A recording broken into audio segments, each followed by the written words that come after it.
porque son todos jugadores que son titulares en sus respectivos clubes, es lo que uno entiende, más allá de casos puntuales que a veces uno pueda traer a un jugador para observarlo, para planificar un crecimiento a futuro, generalmente con algún jugador joven. Pero la selección nacional, como yo se lo digo a los muchachos, es el ámbito donde todos son titulares. Después uno escoge, de acuerdo a la estrategia que quiere planificar o lo que quiere plantear, cuáles son los jugadores que pueden llevar más adelante esa estrategia. Amén de eso, en este caso en particular, nosotros vinimos afectados por algunas situaciones de jugadores que venían arrastrando problemas de lesiones, que llegaron y que de pronto, más que nada en un acuerdo que tuvimos, en esa buena relación que uno trata de tener con los entrenadores de los clubes donde los jugadores juegan, y el caso, por ejemplo, de Tony Sanabria, que venía en Cremonese recuperándose de una lesión, y el club no quería cederlo, y en ese sentido, después de hablar con el míster, nos pusimos de acuerdo y yo le dije que lo íbamos a cuidar y que la idea era que juegue el segundo partido. Si Tony hubiese estado en plenitud, obviamente hubiese jugado el partido de Estados Unidos. El caso de Omar Alderete, que venía de un traumatismo, lo mismo con Sunderland, que en Sunderland no quería que traerlo, y bueno, la idea de Omar era usarlo en el segundo partido con México, pero en el segundo partido no lo podemos usar porque el otro día, en ese tumulto que se armó, fue informado y no puede jugar el partido amistoso. Debido al poco tiempo que hay entre partido y partido, porque por lo general las fechas FIFA son jueves y martes, donde por lo general se estipulan los partidos, ¿no? Al poner un partido un sábado, con viaje incluido en el medio, jugar otro partido el día martes, es muy poco tiempo de recuperación para los jugadores. Entonces ahí nosotros sabíamos que esta era una fecha FIFA, que la íbamos a usar para ver algunos jugadores, para tratar de que la mayoría puedan jugar. Son muy pocos jugadores, si bien todavía no hemos hecho ningún entrenamiento para el partido de México, lo vamos a hacer después de la conferencia de prensa, para ver más que nada el estado de recuperación de los jugadores, pero van a ser muy poquitos los jugadores que puedan repetir de un partido a otro. En ese sentido, también por eso quería ver el caso de jugadores que tengo que verlos en acción y que a lo mejor no tuvieron muchos minutos a lo largo de la eliminatoria o a lo largo de los otros partidos amistosos que jugamos, para ver cómo responden en ese aspecto y cómo están en ese sentido. Tengo el caso de Gustavo Gómez y de Junior Alonso, que tienen que jugar las finales de Copas Internacionales en Sudamérica, Libertadores y Sudamericana. Junior Alonso va a jugar el próximo sábado, el otro siguiente va a jugar Gustavo Gómez la final de la Copa Libertadores. Hubo un acuerdo con los clubes, porque obviamente he estado del otro lugar y sé las necesidades que tienen, y sé que partidos, o sea, tenemos pocos tiempos de fecha FIFA, pero no dejan de ser partidos amistosos, y una final intercontinental es una final, o una final continental, no intercontinental, sino una final continental, es mucho más importante a lo mejor que un partido amistoso. Entonces, de no ser ninguna urgencia, ninguno de los dos jugadores van a estar en el próximo partido, más que nada para preservarle su condición física. En ese sentido tratamos el caso de Cubas, que lamentablemente no le consiguió, Paraguay le pudo conseguir la visa para entrar a Estados Unidos, pero desde Canadá no le dan la salida, el club no le consiguió la salida a Cubas, y Cubas es un elemento titular que iba a ser tenido en cuenta para este partido y tampoco lo podemos tener. En ese sentido, uno trata de poner lo mejor que tiene, sabe que tenemos una selección pareja en ese aspecto, y vamos a tratar de darle espacio a todos los jugadores para que nos sirvan, no solamente a ellos, sino también a nosotros, a todos, para que saquemos conclusiones, porque ya a partir de marzo, entonces ya entramos en la recta prácticamente decisiva, y ahí es donde ya tenemos que empezar a perfilar cuál va a ser el plantel que que va a tener Paraguay para la próxima disputa de la Copa del Mundo.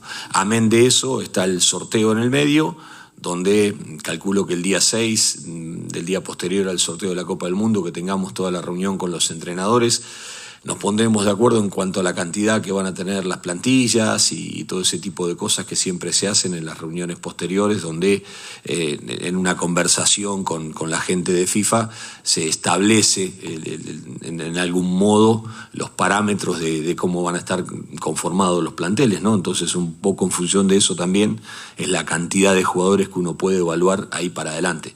Entonces, nosotros siempre tratamos de poner lo mejor, pero en este caso en particular, insisto, selección nacional para mí son todos titulares. Y después hay casos especiales, el caso de Hugo Cuenca, que quería que juegue y tiene una carga muscular y no va a poder jugar, y bueno, es un chico que yo quería verlo, un chico que está en Genoa, que yo quería verlo y no va a poder estar. Entonces, en ese sentido, ahí es donde estamos viendo de qué manera armamos una estructura, teniendo en cuenta el prestigio y más allá de estas circunstancias que pueda llegar a tener México, de ganar o no ganar el partido. Yo digo, lo que hay que ganar son los que se juegan en la Copa del Mundo, esos son los importantes. Obviamente que uno quiere ganar todos los partidos, porque todos los partidos quiere ganar. Pero los que son importantes son los que cuando se juega la Copa del Mundo, ahí no se puede fallar. Gracias. Sí. Próxima pregunta. Gracias. Buenas tardes, profesor Alfaro. Brian Ojeda, Joel Morales de Cloud Sports. Arranco contigo, Brian. Tomando en cuenta que ustedes tienen participación en Sudamérica, en Conmebol, ¿cómo se le ve a la selección mexicana desde ahí, desde donde ustedes tienen esta participación, ahora que han conseguido ese boleto a la Copa del Mundo? Y para el profesor Alfaro, sabiendo que es meticuloso, estudioso siempre del rival, son pocos días, ¿hay algún futbolista que le llame la atención de esta selección mexicana? Gracias. Buenas tardes. La verdad, todas las selecciones van a ser fuertes. Yo creo que México es un buen equipo, tiene buen equipo. Y creo que, como digo, va a ser un equipo muy fuerte. Y como todas las selecciones, como ahora fue Estados Unidos, como fue Corea, como fue Japón, todos van a ser fuertes. Entonces, nosotros estamos preparados para lo que venga. Seguir trabajando en lo que nos falta y seguir mejorando, que es lo único que queda. Y pensar en el Mundial y llegar al Mundial muy bien. Yo se lo puedo decir como lo vemos nosotros también, si me meto en la pregunta de Brian. Lo vemos como siempre es una selección del desafío, ¿no es cierto? Siempre está el tema del quinto partido. Y en ese sentido está siempre esa meta de superarse y esa meta de nivel de exigencia alto que siempre tiene México. Más que nada porque tiene un fútbol local que es muy poderoso, tiene un fútbol local que es muy bueno, con muchas figuras, con equipos muy competitivos, con un campeonato muy competitivo en ese aspecto. Una selección porque fíjense que hay muy poco éxodo de jugadores mexicanos hacia Europa, porque de pronto eso habla de la fortaleza de la liga, porque si la liga no pagaría los niveles de contratos que pagaría, a lo mejor los jugadores irían a otro lugar. Entonces es una liga que conjuga la competitividad con el buen valor económico que tienen en su prestación. Es una liga muy competitiva en la diversidad porque hay lugares que se juegan con algo de altura, hay lugares donde se juega con el calor de la temperatura al mediodía, hay sectores y regiones muy marcadas, eso lo hace un campeonato muy, muy diverso en ese aspecto, y la selección no deja de ser una síntesis de todos esos factores que confluyen adentro de una idea, ¿no? Y me tocó estando en Costa Rica, que si bien no tuvimos la posibilidad, estuve en CONCACAF, no tuvimos la posibilidad de competir enfrente. Veo también un crecimiento importante de CONCACAF. Antes era México el que marcaba la pauta, ¿no es cierto?, en CONCACAF.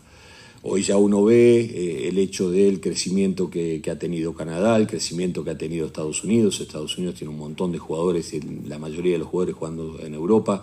El crecimiento que ha tenido Panamá, que es quizás una contradicción en una liga que no es fuerte, pero con un montón de jugadores jugando afuera que le dan una potencialidad muy, muy fuerte a lo que es la selección propiamente dicha. Entonces uno ve, cuando tuvimos la posibilidad de tener el enfrentamiento en la última Copa América que jugamos, donde estuvimos 6 equipos de CONCACAF y 10 de CONMEBOL, fue una copa muy linda la que se vio, con mucho nivel de paridad y de competitividad.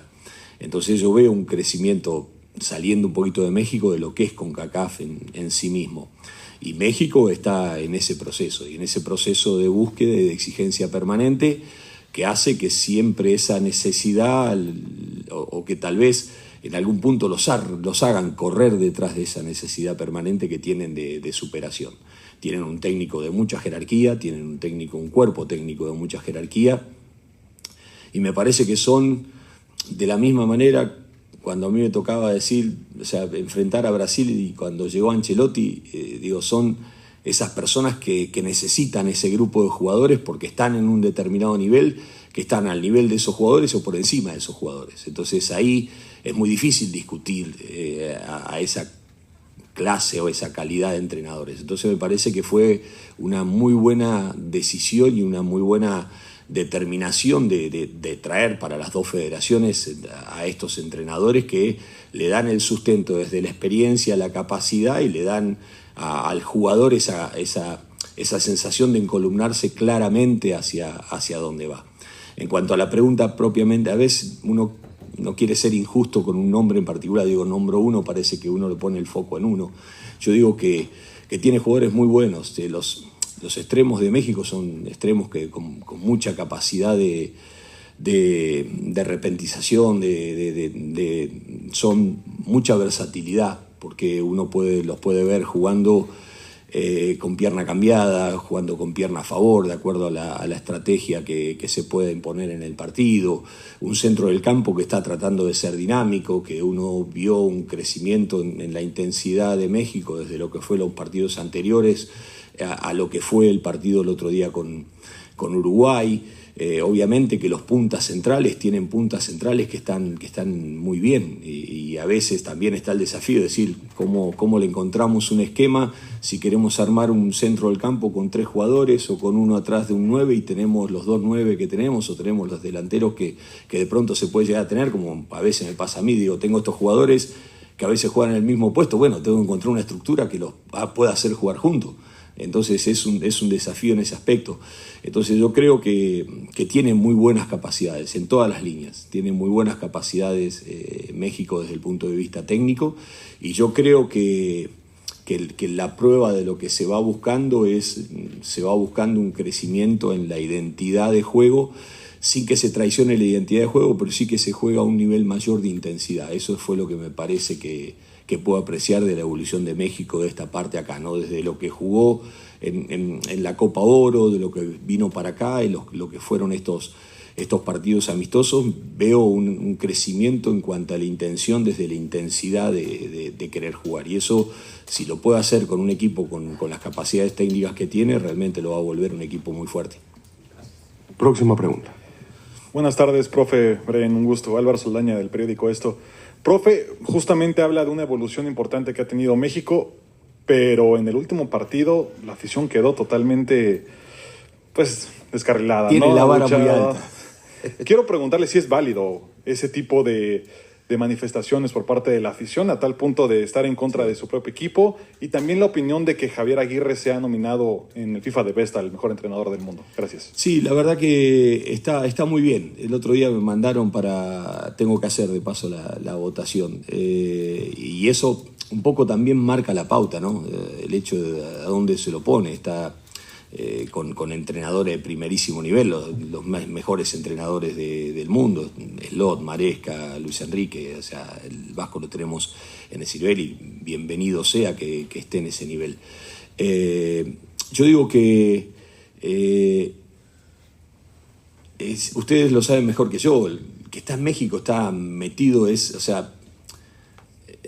no existe el purgatorio, cielo o infierno. Es como que no hay medias tintas en ese aspecto. Y hay que convivir con eso. A mí me tocó tomar un proceso en Paraguay donde en algún punto la relación de la gente con los jugadores no era la mejor.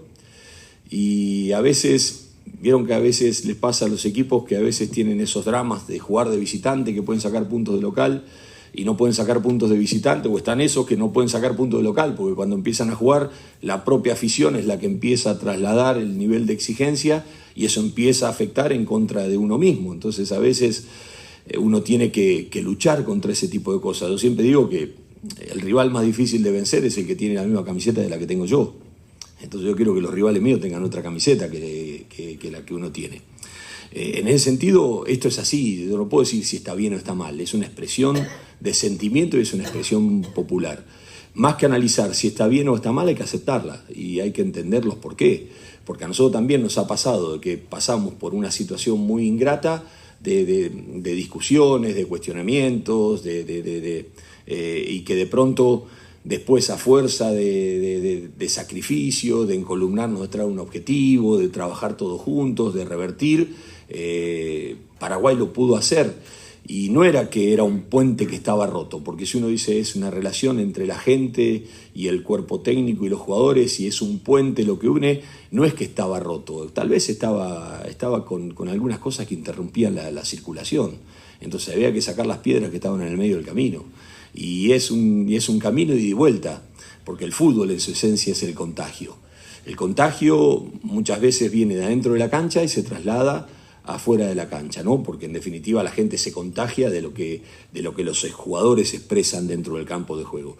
Y a veces es a la inversa, porque a veces me ha estado pasado tener que dirigir Boca Juniors y a veces las soluciones en la cancha no se encuentran y desde el apoyo de la gente encontraban el fervor los jugadores en ese contagio que transmitía la gente desde afuera para adentro para resolver situaciones que a veces el rival las impedía o se las ponía complicadas.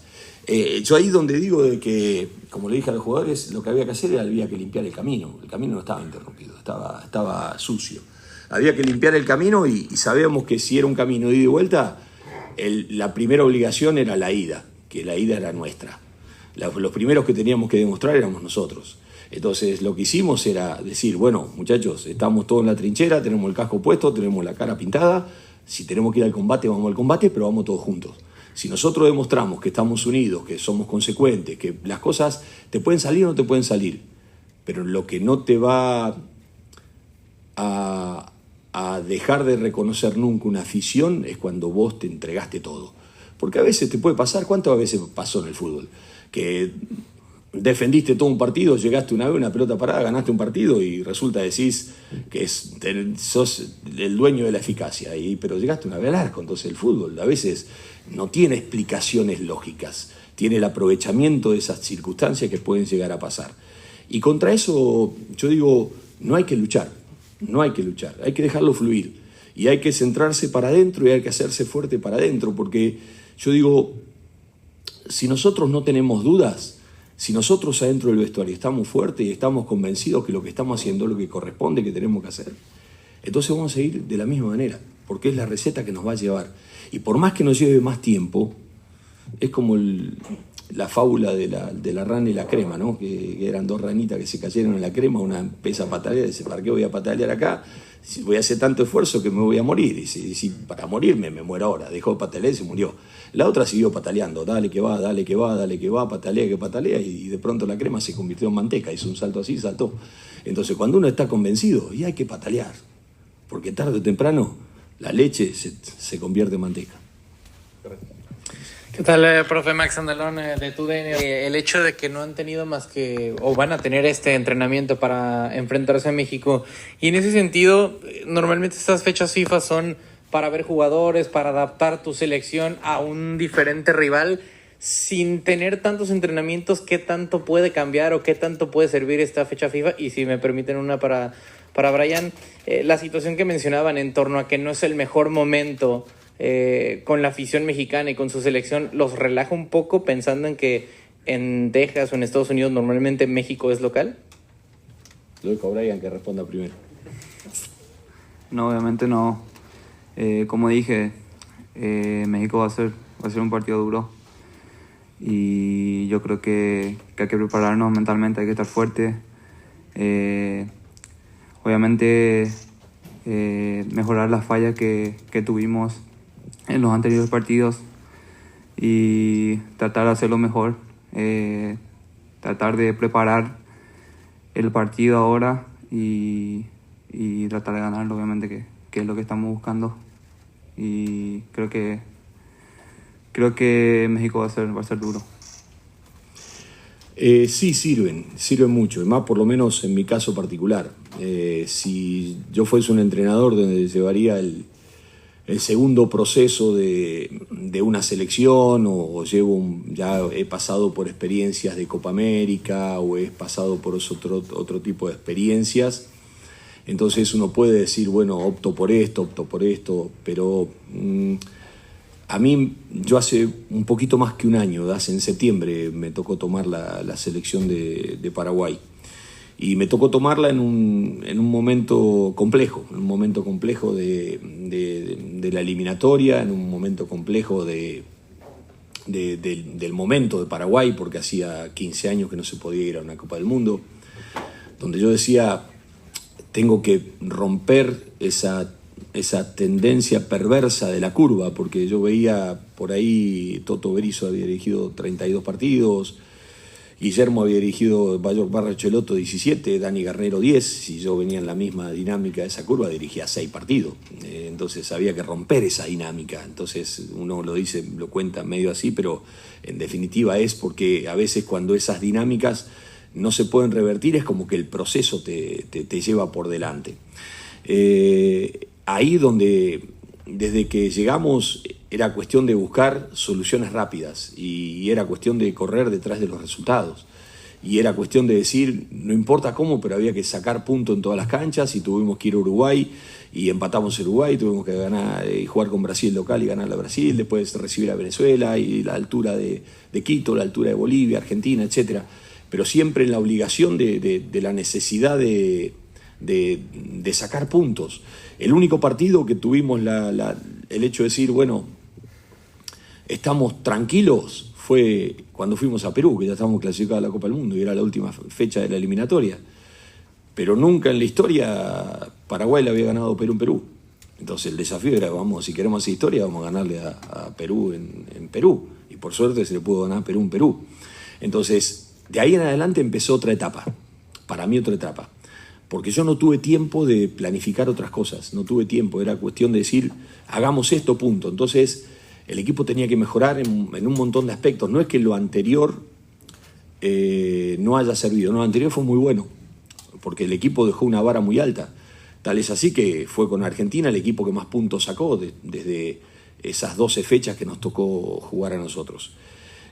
Pero había que agregarle más cosas, habría que agregarle a esa base que teníamos buena, y es el desafío de ver si podemos hacerlo, si podemos incrementar en la tenencia de la pelota, empezar a jugar mejor, tratar de jugar en un bloque más alto, tratar de ver si podemos empezar a trabajar sobre las presiones que nunca las pudimos trabajar porque no había tiempo.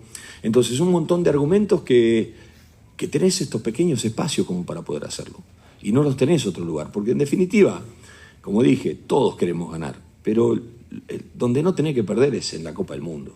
Y si acá tenés que ver algo y tenés que improvisar, porque en el fútbol no se improvisa, pero tenés que decir, bueno, acá tengo que armar esto, bueno, es el momento de hacerlo.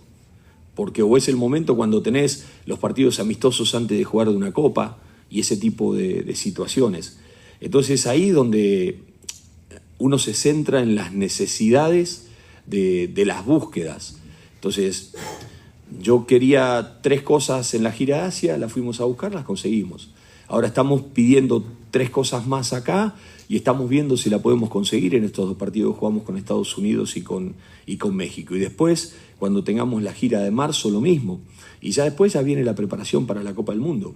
Entonces, todos estos espacios, por más pequeños que sean, por más incomodidad que tengas de decir, jugué el sábado, tengo que viajar, llegué ahora a jugar esto, lo otro, como nos pasó, lo que tuvimos que viajar para ir a jugar a Japón, a Corea, las distancias, la logística, toda la complejidad que siempre hay de ir a jugar allá. El hecho de decir, cuando vos pasás tiempo con los jugadores, no, ese tiempo es oro, es oro. Y es algo que a nosotros por lo menos nos sirve mucho, yo creo que a ellos también les sirve mucho, porque no es únicamente que trabajamos en el campo. No. Hay un montón de videos que miramos, de situaciones que analizamos, de cuestiones puntuales que miramos, de cosas no solamente de los rivales que tenemos que enfrentar, de otras selecciones, cómo hacen determinadas cosas, cómo buscan determinadas situaciones. Entonces es como que estamos en un lugar donde tenemos que tratar de salir por un instante de nuestra realidad en los clubes para ponernos en modo selección y decir, bueno, miren que el escenario del Mundial va a pedir esto y esto. ¿Por qué? Porque el fútbol que pide selecciones y mundiales es así. Nosotros el otro día jugamos en una cancha, que la cancha de Filadelfia, que es una cancha muy rápida, está muy rápida la cancha. Y esa cancha, de pronto, en Sudamérica no la vas a encontrar. No hay una cancha tan rápida. Y las canchas del Mundial van a ser así. Y de pronto la pelota va a una velocidad, encima mojándola con un pasto muy corto, va a una velocidad donde si no trabajas en los controles, si no trabajas en el escaneo para mirar antes, en las posiciones en la cancha, en saber entrar en la jugada en el tiempo justo, en generarte los espacios para recibir, son canchas que no son muy amplias y que las presiones te llegan rápido. Entonces, habituarte al modo selección es muy importante. Más allá de que el ideal hubiese sido, sí, ojalá hubiésemos tenido más tiempo para trabajar, el ideal no existe en el fútbol, olvídate. Y si no, no te quejes, no agarré. O sea, si yo digo, ¿te vas a quejar? No agarré, sino si te vas a quejar. No, el plantel que mamaron, la pretemporada, no agarré. Si te vas a quejar de la pretemporada, del plantel, de esto, el otro, entonces no, listo. Acá hay que agarrar las cosas como vienen sobre la marcha y hay que tratar de sacarle el mejor provecho, el mejor provecho posible a las situaciones como son. Y para mí estos tiempos son muy valiosos porque me queda el de marzo y no tengo más. Y por suerte tuvimos 3 fechas FIFA. Una que fue final de la eliminatoria, la gira de Asia, esta gira aquí en Estados Unidos.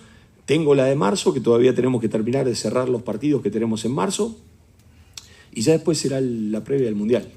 Y ya se termina. Entonces son 10 días y yo los vuelvo a ver dentro de 90 días. Y son 10 días que tenés que tratar de aprovecharlo al máximo. Entonces para mí esto es un espacio muy válido. Profe, buenas tardes. Aquí estamos.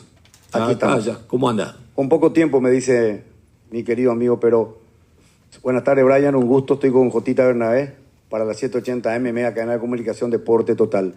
Mi respeto a los colegas mexicanos y si hay estadounidenses también. No sé si me va a poder decir mucho, pero la última vez que hablamos nos habló a los dos y a nuestra teleaudiencia y audiencia radial que vamos a probar, tenemos que probar. ¿Podríamos decir que vamos a probar mañana o no? Se lo podría decir, pero tengo que terminar de confirmarlo. Porque, o sea, a ver, hicimos las pruebas de recuperación física hoy y eso nos dan alertas, ¿no? O sea, tenemos un sistema que nos dan alertas verdes los que están recuperados, amarillas los que están en precaución, rojas los que de pronto hay que cuidarlos porque pueden llegar a tener problemas de lesión. En ese sentido tenemos más o menos un mapa como es, pero es como que queremos terminar de venir hoy acá. Lo que sí les dije, los que no van a estar, o sea, Gustavo Gómez no va a estar, Julián Alonso no va a estar, Omar Alderete no va a estar, lamentablemente por la expulsión que tuvo, Cuba no va a estar porque no le hicieron la visa, o sea, sí le consiguió la visa a Paraguay en Estados Unidos, pero no le consiguieron el permiso en Canadá para que él pueda salir. Sí le puedo decir, Tony Sanabria va a estar sin lugar a dudas, es probable que Miguel Almirón pueda jugar, es probable que a lo mejor Diego Gómez pueda jugar, eso se lo tengo que terminar de confirmar. Brian va a jugar, así que lo tenemos aquí, él va a jugar ahí. El resto, vamos a ver, Huguito Cuenca lamentablemente tuvo un problema de fatiga muscular y no va a poder ser parte. Entonces ahí donde después también saber que hay jugadores que a lo mejor no están para todo el partido y a lo mejor habrá jugadores que es un poco lo que quiero definir, si están más para arrancar que para terminar. Entonces, en ese sentido, Orlando va a ser el arquero, si me pregunta por el arquero. En ese sentido, tenemos que terminar de afinar detalles que ahora, cuando termine el entrenamiento, Ciudad Pal después lo cuelgan a las redes de los equipos y no hay ningún problema. Se lo podría dar ahora, pero no quiero decir porque sí, no, Alfaro confirmó un jugador y después ese jugador no no juega. Entonces, siempre soy cauto en ese aspecto, dejar que termine el entrenamiento. Yo tengo una idea de lo que quiero en lo que tenemos que tratar de hacer mañana, con quién quiero arrancar, cómo quiero terminar, qué jugadores guardar para que estén para el final del partido.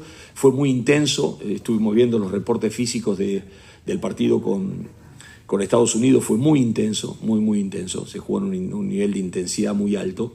Entonces obviamente que eso paga factura, eso pasa factura, y en ese sentido hay que tratar de algunos jugadores cuidarlos en ese aspecto, pero más o menos de 24 o 25 que somos ya le doy una pista por lo menos de por dónde va. Gracias, profesor. Tiene los centrales que van a hacer, así que si quiere ya prácticamente tiene el equipo armado. El central no tengo, porque dijo que Junior no juega, no tengo.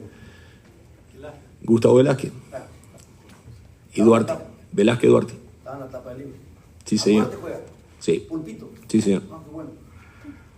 Muchas gracias. Ey, al Vasco después quiero que le saquen el equipo.